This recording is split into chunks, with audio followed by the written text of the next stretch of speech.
Rich Van Tassel here. Today is Wednesday, February 3rd, 2016. Little flash news alert here. It's not really news in the sense that anything has happened. It's just a story that's being reported. The Boston Celtics are in talks with the Houston Rockets, by all reports, involving a trade with Dwight Howard. Now, I've seen some reports saying that a potential three-team trade might be in place, and Howard would not go to the Celtics. They would just be one of the teams involved in the trading. Other reports are saying they're interested in Dwight Howard. Now, in disclosure, I am a Celtics fan. I look at this situation, and I have to wonder who they're going to trade. We know Danny Ainge, that's what he's been trying to do. Danny Ainge, for those of you who don't know, is the president of basketball operations for the Boston Celtics. This is what he's been trying to do since the departure of Ray Allen and then subsequently Kevin Garnett and Paul Pierce.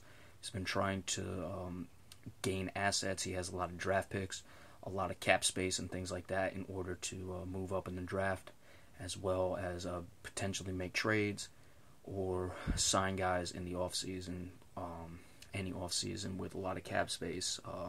It's always been a bit of a story that the Celtics aren't able to attract top free agents.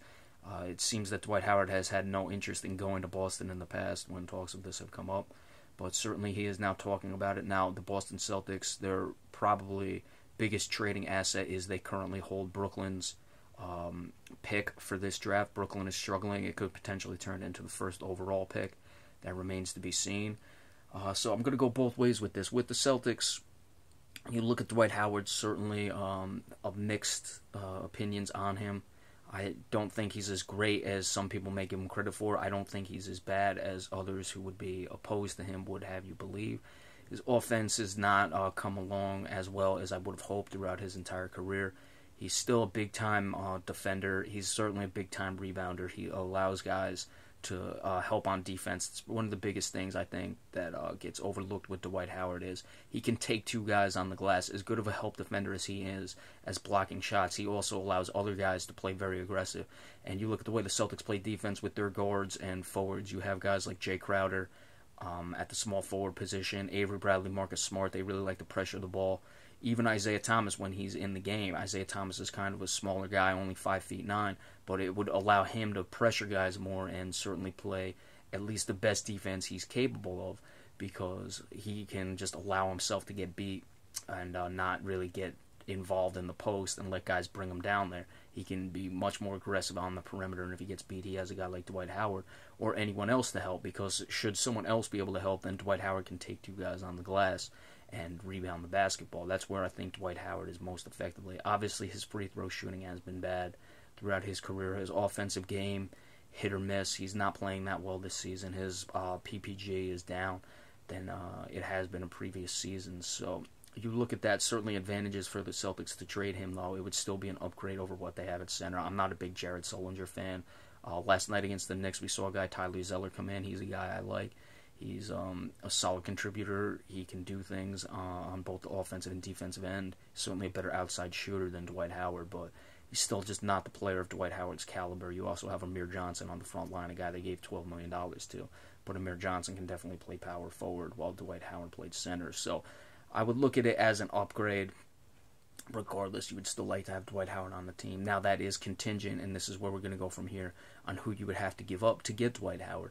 Dwight Howard is now 31 years old. He's certainly been in the league a while, taking a lot of hits, as you would expect a guy who shoots poor free throws. They send him to the line a lot. We've seen a lot of hack at Howard, things of that nature go on.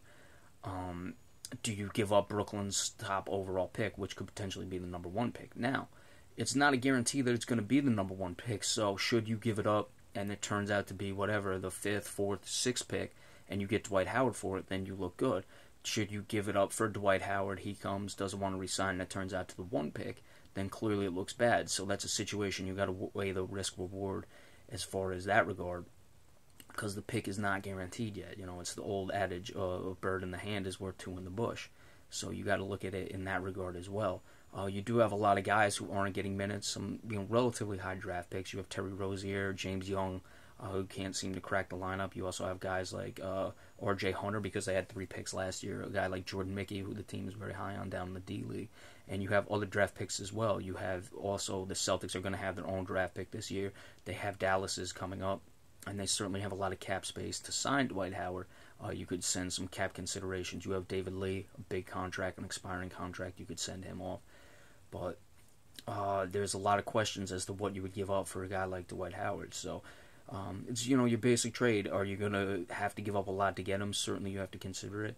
But Dwight Howard, not always the best teammate. You got to look at, the potential. It seems like the Celtics have a very tight-knit group. So it's going to be very interesting to see what will happen. We still got a little ways to go before the trade deadline. But certainly you got to, at least for me as a Celtic fan, you like that Danny Ainge is trying to make moves. Dwight Howard is still under contract for a few years, so that will allow them to keep him for some time. I'm not sure if he has any opt-out clauses coming up soon. But as we said, there are advantages to getting Dwight Howard for the right price. There's also advantages for trading that Brooklyn pick, because we said that it may turn out to be a lower draft pick than you would like. It's not guaranteed to be the number one pick. Now, with the other draft picks and other assets the Celtics have, they could even turn, a fourth or fifth pick into possibly number one, but then they'd have to give up some of their other first-round picks. So, gonna see what happens, but you got to look at it both ways in this situation, and we'll see where Danny Ainge goes from here. So, that's it for this Flash News Alert. Today's Wednesday, February 3rd, that is, so be sure to stay tuned for any other Flash News Alerts. Also, if anyone would like to subscribe to my channel watching this, I'd very much appreciate that. I haven't been asking for subscriptions, but I don't have many, so anyone willing to do that, that would be great. And be sure to stay tuned for anything else in the rest of the week, as well as the radio on Friday, giving you Super Bowl picks and some more NBA breakdowns. So thank you all so much. Enjoy the rest of your day and week.